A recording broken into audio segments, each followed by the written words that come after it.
Doctor ಎಚ್.ಸಿ. ಮಹದೇವಪ್ಪನವರಿಗೆ ಸಚಿವ ಸ್ಥಾನವನ್ನ ನೀಡುವಂತೆ ಕಾಂಗ್ರೆಸ್ ಪಕ್ಷದ ವರಿಷ್ಠರು ಹಾಗೂ ಮಾಜಿ ಸಿಎಂ ಸಿದ್ದರಾಮಯ್ಯನವರ ವರುಣ ವಿಧಾನಸಭಾ ಕ್ಷೇತ್ರದ ಕಾಂಗ್ರೆಸ್ ಪಕ್ಷದ ದಲಿತ ಸಮುದಾಯದ ಮುಖಂಡರುಗಳು ಒತ್ತಾಯಿಸಿ ಮನವಿಯನ್ನ ಮಾಡಲಾಯಿತು. ಮೈಸೂರು ಜಿಲ್ಲೆ ವರುಣ ವಿಧಾನಸಭಾ ಕ್ಷೇತ್ರಕ್ಕೆ ಸೇರುವ ತಗಡೂರು ಬ್ಯಾಂಕ್ ವರ್ಣ ಬ್ಲಾಕ್ ಕಾಂಗ್ರೆಸ್ ಮುಖಂಡರು ಇಂದು ಮಾಜಿ ಮುಖ್ಯಮಂತ್ರಿ ಸಿದ್ದರಾಮಯ್ಯನವರನ್ನ ಹಾಗೂ ನಗರಾಭಿವೃದ್ಧಿ ಸಚಿವರಾದ ಡಾಕ್ಟರ್ ಯತೀಂದ್ರ ಸಿದ್ದರಾಮಯ್ಯನವರನ್ನ ಭೇಟಿ ಮಾಡಿ ಜಲ್ದಿ ಸಮುದಾಯದ ಹಿರಿಯ ಮುಖಂಡರು ಹಾಗೂ ಮಾಜಿ ಸಚಿವರಾದ ಡಾಕ್ಟರ್ ಎಚ್.ಸಿ. ಮಹದೇವಪ್ಪನವರಿಗೆ ಸಚಿವ ಸ್ಥಾನವನ್ನ ಕೊಡಿಸಬೇಕು ಎಂದು ಮನವಿ ಮಾಡಿ ಒತ್ತಾಯಿಸಿದರು.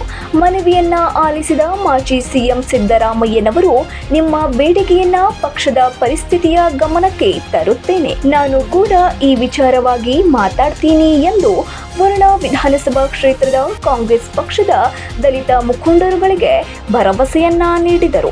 ಈ ಸಂದರ್ಭದಲ್ಲಿ ರಾಜ್ಯ ಮೃಗಾಲಯ ಅಭಿವೃದ್ಧಿ ಪ್ರಾಧಿಕಾರದ ಅಧ್ಯಕ್ಷರಾದ ರಂಗಸ್ವಾಮಿ ಶ್ರೀಕಂಠೇಶ್ವರ ದೇವಸ್ಥಾನದ ಸಮಿತಿಯ ಮಾಜಿ ಅಧ್ಯಕ್ಷರಾದ ದಲಿತ ಯುವ ಮುಖಂಡ ಎಚ್.ಕೆ.ಆರ್. ಇಂದನ್ ಬಾಬು ಅಹಿಂದ್, ಮುಖಂಡ ಜವರಪ್ಪ, ಸುಮಾರು 50ಕ್ಕೂ ಹೆಚ್ಚು ಕಾಂಗ್ರೆಸ್ ಪಕ್ಷದ ಮುಖಂಡರು, ದಲಿತ ಮುಖಂಡರು ಈ ಸಂದರ್ಭದಲ್ಲಿ ಹಾಜರಿದ್ದರು. 9 ಲೈವ್ ನ್ಯೂಸ್, ಮೈಸೂರು.